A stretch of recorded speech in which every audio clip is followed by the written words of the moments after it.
What's up, y'all? This is Berwyn Hutcherson, class of '89, Below High.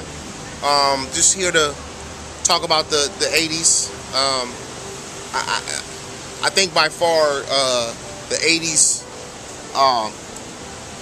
when we're talking about Vallejo's greatest athletes, bar none, I think the 80s athletes were probably some of the most phenomenal athletes that we had. Bar none, whether you were at Hogan or Vallejo, I can name a million players that I got a chance to see watch play, from Joel Dixon to Rick Rojas, Eddie Rojas, to Vince Lesky, to Mike Brown, to man, the list goes on, man. Some of the greatest athletes, Gerald Jones. I can go. The list goes on, and then there's even players that didn't go the distance. I remember the whole Juice Caldwell and Kevin Dean at the Hogan and Vallejo game. One of the biggest games ever played to see these two athletes collide, and Juice Caldwell was paralyzed for some time.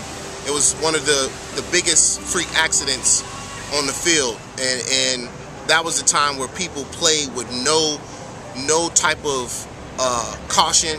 People played to rip your head off. Those were the 80s. It was nothing soft about the 80s. Some of the most phenomenal athletes that I've ever got a chance to see play instilled in me when I got over to Vallejo. I remember walking up. The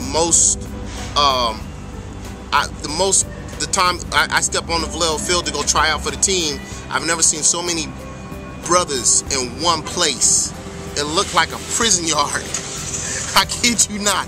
These cats was hungry. I felt like I'm walking into Apollo Creed's gym on Rocky or something. These cats was hungry, and that was the attitude during that time.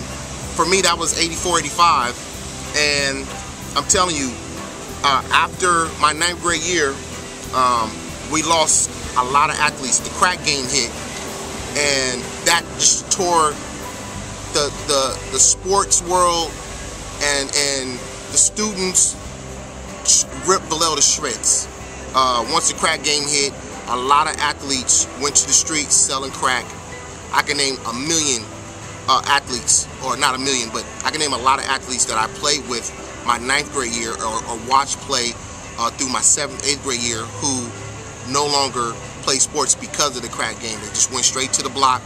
And I'm telling you, had Vallejo kept some of those athletes in school on the field, bar none, we would have some of the greatest teams, especially at Vallejo High. From what I saw, a lot of those athletes fell off. So, and I think this is going to be a big part of this documentary, is to show that how the drug game came in and just ripped Vallejo to shreds.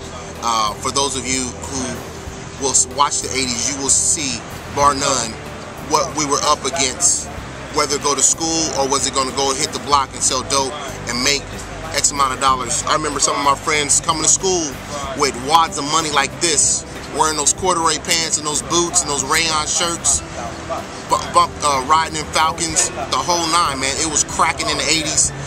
Athletic-wise, it was cracking. There would never be another rivalry like Vallejo versus Hogan ever again. And then on the backdrop is the crack cocaine, the drug era. You know, a lot of us were tempted to go out and do it. You know, by the grace of God, I had my mom and dad tugging me and keeping me in church, keeping me scared.